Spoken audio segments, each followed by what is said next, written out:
आज हम यहाँ उपस्थित हैं आपका असाइनमेंट नंबर 5 लेकर। असाइनमेंट 5 जो कि आपको भेजा गया था 12 अप्रैल को।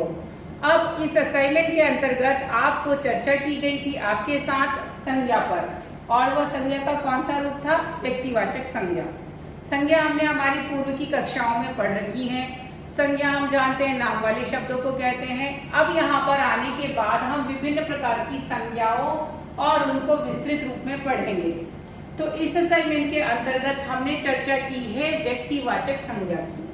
व्यक्तिवाचक संज्ञा वह संज्ञा जो किसी व्यक्ति विशेष, जाति विशेष, जो किसी व्यक्ति विशेष, वस्तु विशेष, स्थान विशेष के नाम को बताए। आप सोच रहे होंगे मैडम विशेष शब्द का प्रयोग बार बार क्यों कर रही हैं? तो विशेष का तात्पर्य संज्ञा के उस रूप से है जो किसी एक व्यक्ति विशेष या किसी एक चीज विशेष के बारे में हो। जैसे कि हमने कहा कि बाल भारती पब्लिक स्कूल जनौर में स्थित है, तो यहाँ पर बाल भारती पब्लिक स्कूल जो है वो एक विशेष इंस्टीट्यूट यानी विशेष संस्थान का नाम है। यह नाम हमारे विद्यालय का नाम है, किसी और विद्यालय के लिए यह नाम प्रयोग नहीं किया जाता। जनौर में स्थित है, जनौर हमारे एरिया, हमारे इलाके का नाम है। तो हम ये जो दोनों शब्द हैं ये क्या हुए? व्यक्तिवाचक संज्ञा। हमने कहा कि मेरा देश भारत है, मेरा देश भारत है, भारत सिर्फ मेरा ही देश है, या हमारा देश भारत है, हमारा देश क्या है? भारत है। तो वह देश, हमारे देश का नाम भारत है, हम कोई और देश नहीं बोल सकते। यह नाम सिर्फ हमारे देश के लिए प्रयोग किया गया है, तो ऐसे नाम हो गए व्यक्तिवाचक संज्ञा। अब हम बोले कि देश, संसार में कई देश हैं, तो देश शब्द किसी पर्टिकुलर, किसी विशेष का नाम नहीं बता रहे, वो सारे देशों के लिए प्रयोग किया जा सकता है, तो वो जातिवाचक होगा। तो इसीलिए यहाँ व्यक्तिवाचक संज्ञा जो किसी विशेष नाम को दर्शाती है। तो इस असाइनमेंट के अंतर्गत आपको कुछ प्रश्न दिया गया था और कहा गया था कि वाक्यों में से, नीचे दिए गए वाक्यों से व्यक्तिवाचक संज्ञा आपको छांटनी है, रेखांकित करनी है। तो चलिए हम चर्चा कर लेते हैं। आप अपने उत्तर टैली कर लीजिए, पेंसिल से टिक कर लीजिए सही है। पहला वाक्य था विकास फुटबॉल खेल रहा है। इस वाक्य के अंतर्गत कौन सा शब्द व्यक्तिवाचक था? विकास। ठीक है, चलिए दूसरा वाक्य पढ़ते हैं। राम मेरा दोस्त है। कौन मेरा दोस्त है? राम। श्याम नहीं है, शीतल नहीं है, राम। राम किसी एक का नाम, राम मेरा दोस्त है। तीसरा वाक्य, प्रेमचंद एक उपन्यासकार है। कौन है उपन्यासकार? बहुत सारे उपन्यासकार हो सकते हैं, लेकिन इसमें कौन सा उपन्यासकार आया? प्रेमचंद, क्योंकि प्रेमचंद किसी व्यक्ति विशेष का नाम है, इसीलिए। अब बात करते हैं अगले की। यहाँ उन्होंने कहा है रोनाल्डो फुटबॉल के महान खिलाड़ी हैं। कौन, किसके बारे में बात की गई है? रोनाल्डो। तो यहाँ पर हम कहेंगे रोनाल्डो। फुटबॉल के बहुत सारे खिलाड़ी है, लेकिन वाक्य में हमने किसके बारे में बात की? रोनाल्डो के विषय में। फिर महेंद्र सिंह धोनी इतिहास में सबसे अच्छे बल्लेबाज हैं, महेंद्र सिंह धोनी। तो यहाँ पर हमने कौन से क्रिकेटर की बात की? महेंद्र सिंह धोनी के विषय में। तो यहाँ पर हमारे व्यक्तिवाचक संज्ञा का उदाहरण हुआ महेंद्र सिंह धोनी। अब बात करते हैं अगला, सचिन तेंदुलकर को मास्टर ब्लास्टर के नाम से भी जाना जाता है। किसको? सचिन तेंदुलकर को।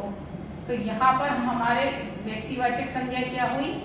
सचिन तेंदुलकर। अब बात करेंगे अगले वाक्य की। चेतन भगत इंग्लिश में उपन्यास लिखते हैं। चेतन भगत उपन्यास लिखते हैं, उपन्यास जाति, इंग्लिश में लिखते हैं, इंग्लिश भाषा का। और आप किसको लिख सकते हो? चेतन भगत।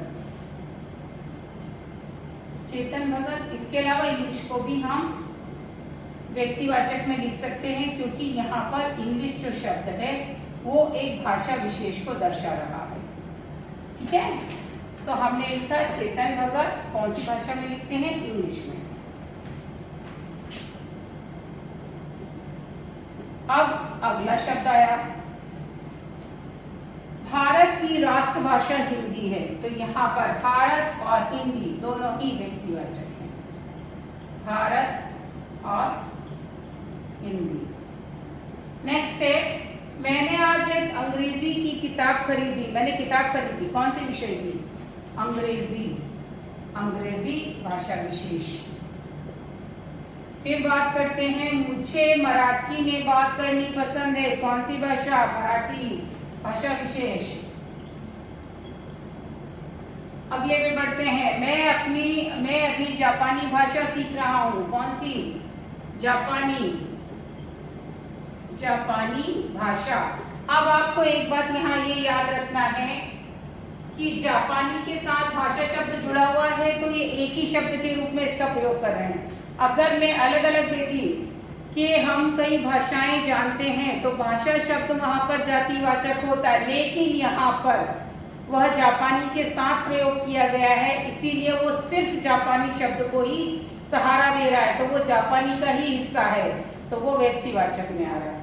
अन्यथा अगर खाली भाषा शब्द होता तो वो आपका जातिवाचक का उदाहरण होता, ना कि व्यक्तिवाचक का। क्लियर?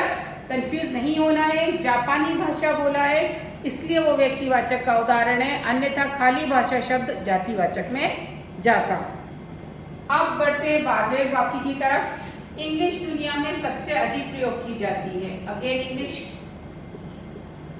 ठीक है, अब बढ़ते हैं 13। महात्मा गांधी को हम बापू के नाम से पुकारते हैं, तो यहाँ पर हमारा वाक्य शब्द होगा महात्मा गांधी। 14वें वाक्य की तरफ बढ़ते हैं, जवाहरलाल नेहरू। तो जवाहरलाल नेहरू को हम चाचा नेहरू भी कहते हैं,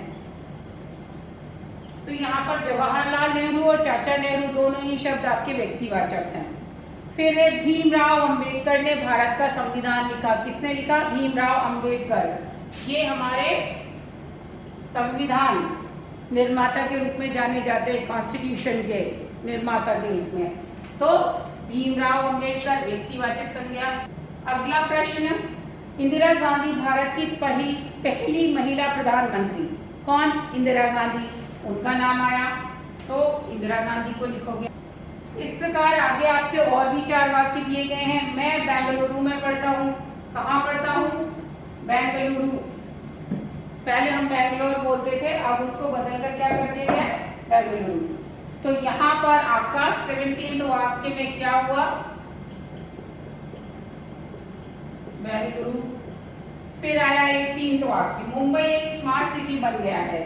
स्मार्ट सिटी कई सारी है, हम कह रहे सूरत को स्मार्ट सिटी बनाया जा रहा है, लेकिन यहाँ पर कौन सी बात की गई है? कौन से शहर की? मुंबई की। तो हम सिर्फ मुंबई को ही रेखांकित करेंगे। बात आई 19वें वाक्य की, दिल्ली दुनिया की सबसे ज्यादा जनसंख्या वाला शहर है, तो यहाँ पर दिल्ली विशेष के बारे में बात की गई है। अब आया अंतिम वाक्य, इसमें आपको कहा गया आगरा में ताजमहल है। आगरा एक शहर विशेष का नाम है और ताजमहल एक इमारत विषय का नाम है, इसलिए ताजमहल और आगरा दोनों ही व्यक्तिवाचक संज्ञाएं हैं। इस प्रकार इस असाइनमेंट के अंतर्गत हम विभिन्न व्यक्तिवाचक संज्ञा के उदाहरण देखते हैं। और एक बात ये ध्यान रखना है कि कई बार कुछ शब्द ऐसे होते हैं जो दूसरे शब्द के साथ में प्रयोग किए जाते हैं, और अगर उनको अलग प्रयोग किया जाएगा तो वो अलग प्रकार की संज्ञा है। जैसे मैंने भाषा का उदाहरण दिया था, अगर भाषा खाली शब्द पूछा जाए कि भाषा व्यक्तिवाचक है या जातिवाचक, तो वहाँ पर भाषा को आपने जातिवाचक की कैटेगरी में यानी कि उसमें वर्ग में रखना है। उसी प्रकार इमारत, अगर इमारत पूछा जाएगा तो जातिवाचक, और ताजमहल सुंदर इमारत है तो यहाँ पर ताजमहल शब्द किस में आ गया? व्यक्तिवाचक में। तो इस प्रकार आपको शब्दों को चुनना है, रेखांकित करना है और उनकी भेद को पहचानना है। तो इस प्रकार व्यक्तिवाचक क्लियर हो गया और जातिवाचक भी आपने समझ लिया है। तब तक के लिए अब आप आगे के असाइनमेंट्स को स्टडी करते रहिए, अगले असाइनमेंट के सॉल्यूशन के साथ रेडी रहिए। हम उसके वीडियो मॉड्यूल के साथ आपसे फिर मिलेंगे। तब तक के लिए स्टे होम।